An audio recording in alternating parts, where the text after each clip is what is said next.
Estou lendo um estudo acerca do livro de Joel, a partir do capítulo 2,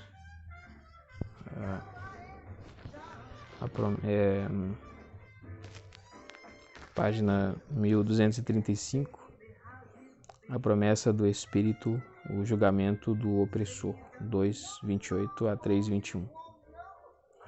O grande e temível dia do Senhor, versículo 31, será precedido por duas séries assustadoras.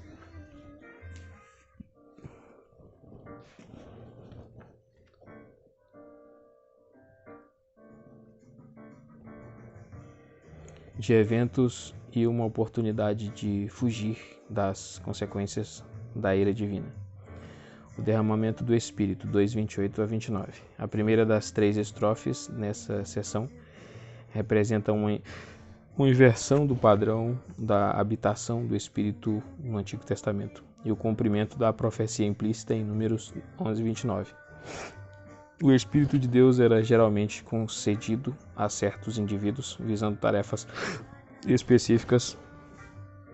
Regi, Bezalel, Êxodos 31:3, Moisés e os 70 líderes, Números 11, 17 e 25, Balaão, Números 24, 2, 3, Otoniel, Juízes 3:10, Sansão, Juízes 14, 6, 15 e 14, Saul, 1 Samuel 10:6, Davi, 1 Samuel 16:13, Azarias, 2 Crônicas 15:1, Zacarias, 2 Crônicas 24:20, Isaías 61:1, o servo do Senhor, Isaías 42:1. Agora, contudo, em concordância com o desejo profético de Moisés de que todo o povo do Senhor fosse profeta. Números 11:29. Joel registra a seguinte promessa de Deus: derramarei do meu espírito sobre todos os povos.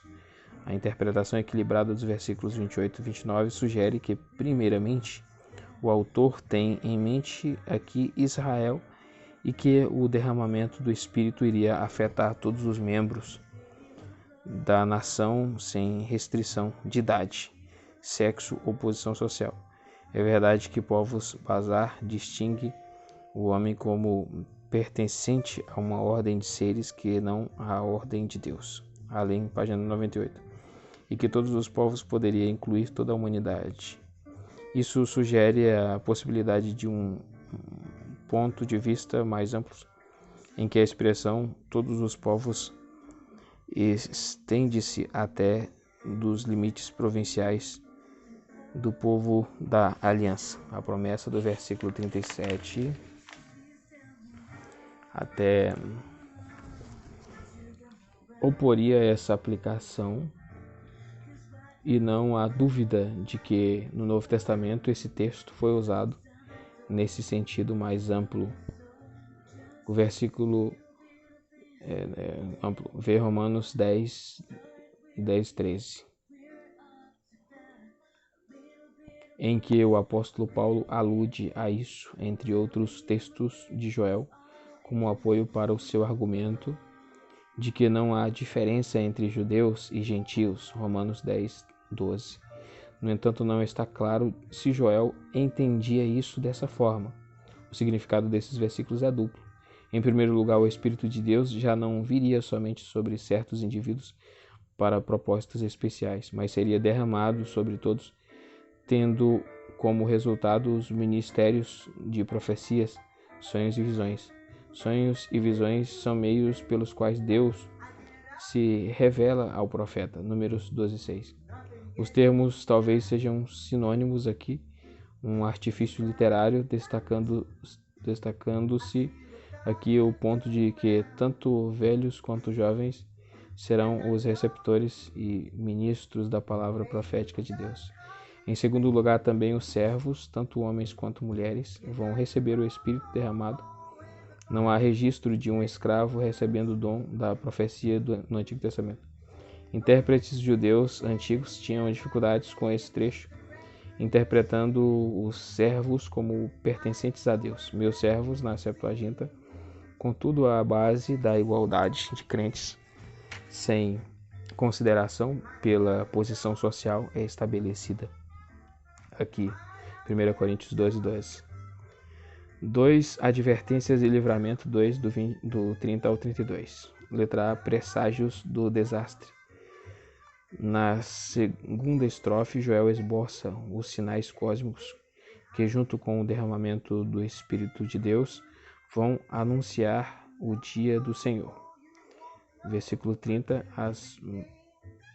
As maravilhas representam as advertências às nações, assim como o derramamento do Espírito é um sinal para Israel. Essas advertências vão aparecer no céu, como também o sol se tornará em trevas e a lua em sangue, provavelmente uma referência a um eclipse solar. Além, página 101. Na terra, sangue, fogo e nuvens de fumaça, que no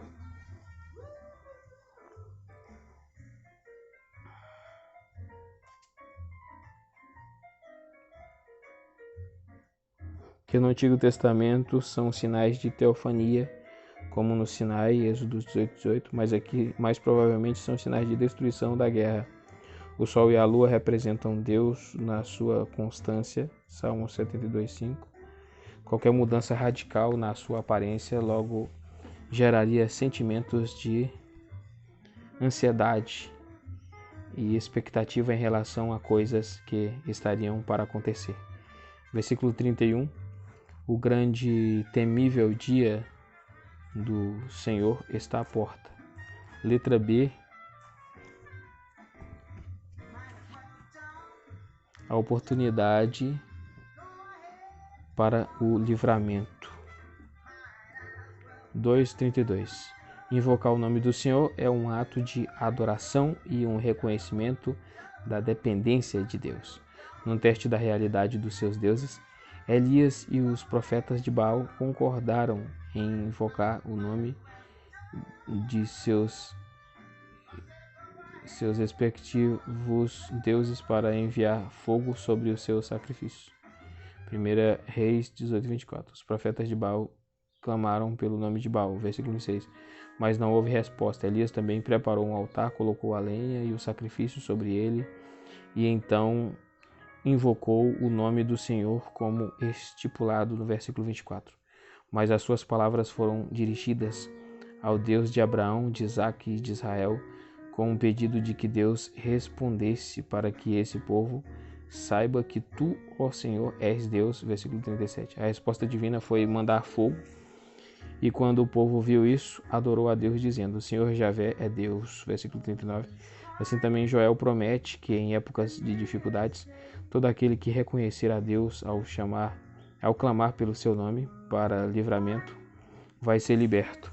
Em apoio a essa promessa, o profeta, talvez citando um texto conhecido, explica que, conforme prometeu o Senhor, o monte Sião e em Jerusalém haverá livramento. Confira Obadias 17.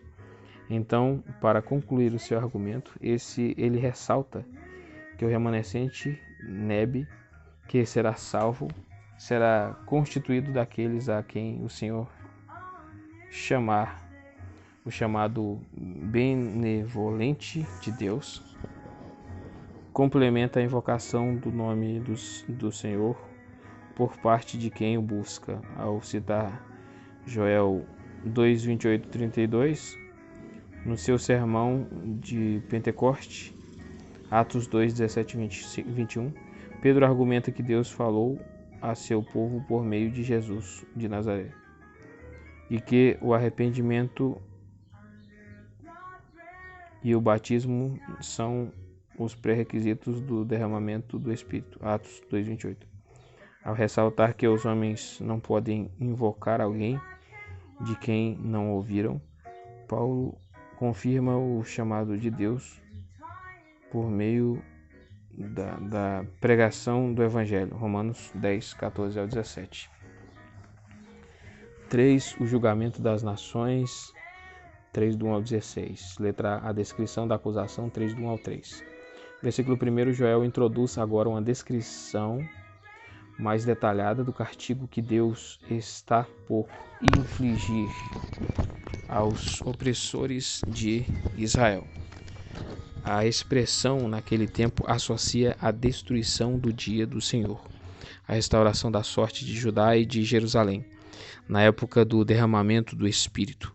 Deus vai reunir todos os povos. O lugar em que será executada a justiça é o Vale de Josafá, nome escolhido porque significa Javé. A acusação geral na qual o julgamento está baseado é o fato de as nações terem abusado da minha herança. 3 acusações específicas são feitas. A primeira é que espalharam o meu povo entre as nações repetidamente por meio de sucessivos invasores.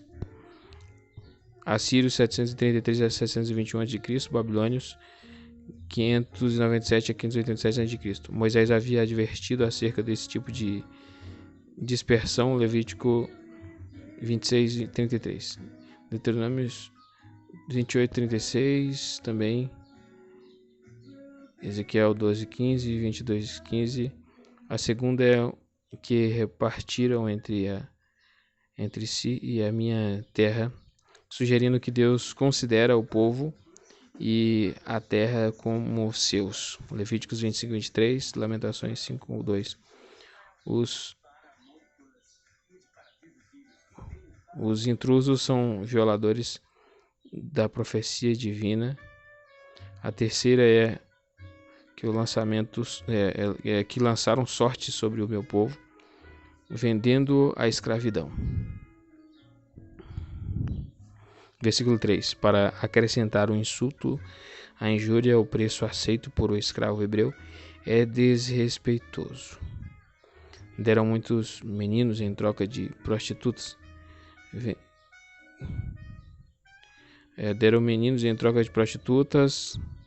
Venderam meninas por vinho que logo é consumido. Esses crimes são crimes de guerra e, embora tenham sido revertidos por o governo dos romanos,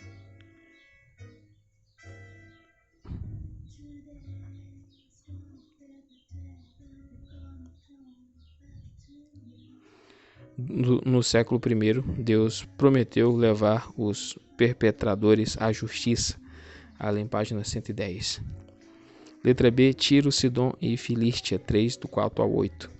Versículo 4, Tiro e Sidom, cidades fenícias e todas as regiões da Filístia são destacadas como representantes dos que maltrataram Israel, e nos versículos 4 e 8 os seus crimes e o castigo são detalhados. Deus é tanto promotor quanto juiz que se identifica com os acusados. Vocês estão me retribuindo algo que eu lhes fiz. A justiça será rápida, as acusações são duplas. Roubaram a minha prata e o meu ouro, versículo 5, provavelmente tesouros do templo, e vocês venderam o povo, mandando-os para longe da sua terra natal. Versículo 6, Amós 1:9, em que a cidade de Ciro é acusada de fazer uma deportação em massa do povo de Deus para Edom. Mateus, Zacarias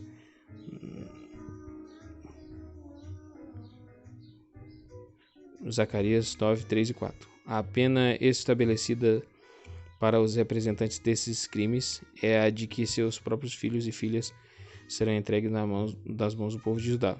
Versículo 8. E serão vendidos aos sabeus, comerciantes de Sabá, no sudoeste da Arábia, que os negociariam ao lugar das rotas comerciais orientais que eles dominavam. Letra E, a descrição do julgamento, 3, do 7 ao 16. Não é 3, do 9 ao 16. Agora o profeta retorna no julgamento das nações, anunciando o versículo 2, uma proclamação é anunciada entre as nações, convidando-as para se preparar para a guerra, numa paródia de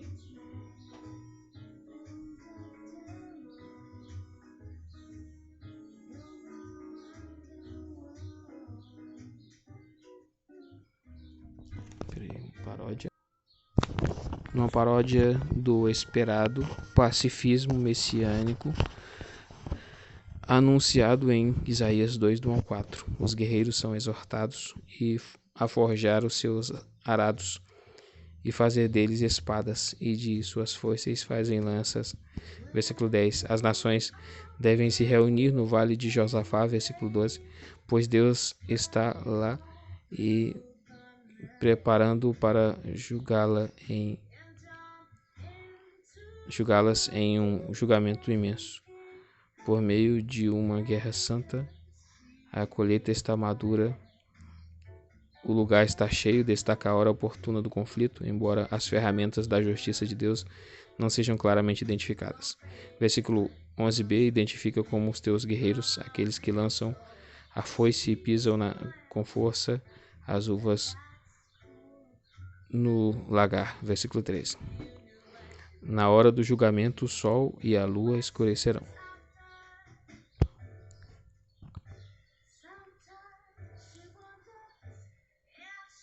Versículo 15, confira 2, 30 e 31. E até mesmo as estrelas retêm a sua luz. A escuridão serve ao propósito de Joel como uma cortina que cai no momento máximo da destruição, omitindo os detalhes lúgubres. Ele anuncia o ato da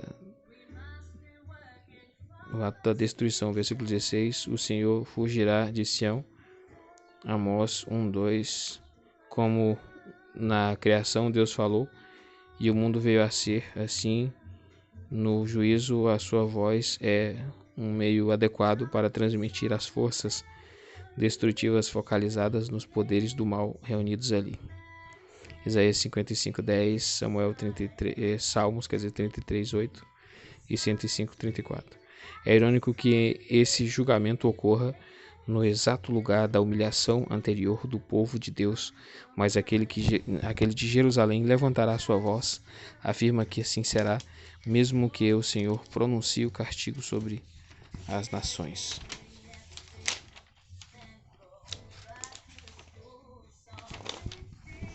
Com palavras que lembram o Salmo 46, ele garante a seu povo que ele é refúgio e fortaleza. 4. A restauração do povo de Deus. Ao observar o julgamento do opressor, Israel vai saber que eu, o Senhor, o seu Deus, que mais uma vez vai habitar em Sião e Jerusalém, não será violada por estrangeiros novamente. Além disso, Judá agora deve entrar na era messiânica, em que vai desfrutar as mais ricas bênçãos de Deus, com belas metáforas pastoris compartilhadas com Amós 9:13 e Zacarias 14:8. Então, 14:8. Joel descreveu a fartura do vinho novo, ao leite que manará e da água corrente. Versículo 18. Durante a praga e a seca, tinha interrompido a adoração no templo em virtude da falta de cereais, de provisão de água. O lamento era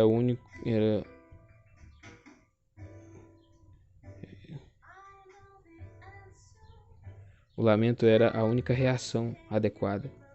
Agora, contudo, o próprio templo se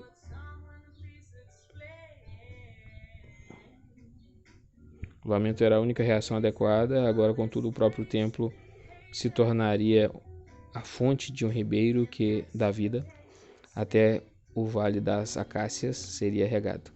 A referência é um uadi, e embora a localização seja Wadi não esteja identificada, sugere um desfiladeiro entre o seco, das quais há muitos que correm em direção ao Mar Morto, como o Vale de Cedron, chamado Wadi Einar, Wadi de Fogo, na sua parte inferior, a água que fluir do templo de Deus será suficiente até mesmo para o desafio mais distante e seco.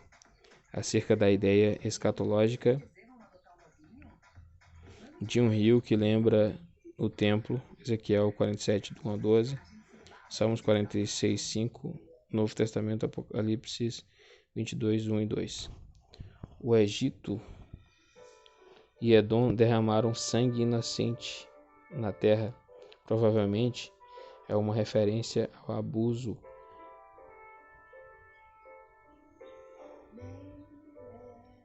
de judeus deportados para esse país. Por essa razão, eles foram julgados com as outras nações, com um vislumbre final da desolação deles. Joel prossegue para sua afirmação profética final. O resultado da desobediência idólatra de Israel foi a devastação de sua terra e a deportação do seu povo, conduzido ao exílio pelo inimigo. Confira Levíticos 26, 27 a 33. Agora, no entanto, é a terra do inimigo que é desolada, e Judá será habitada para sempre. Acerca daqueles cujas vidas se perderam e para quem as promessas viveram tarde demais, Deus diz: Eu vingarei o seu sangue. Versículo 21a e BJ. A segunda frase deste versículo é obscura e pode refletir uma glosa antiga. O sentido geral, no entanto, provavelmente é paralelo ao versículo 21a. Não o deixarei impune.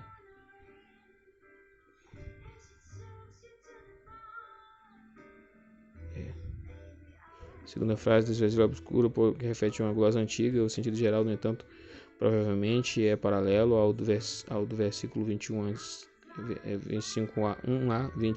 quer dizer, 21a. Não o deixarei impune, BJ. A injustiça não passará despercebida. A NVI, no entanto, prediz um perdão geral. No final, a justiça prevalecerá, pois o Senhor habita em Sião. Então, aqui terminou o estudo acerca do livro de Joel.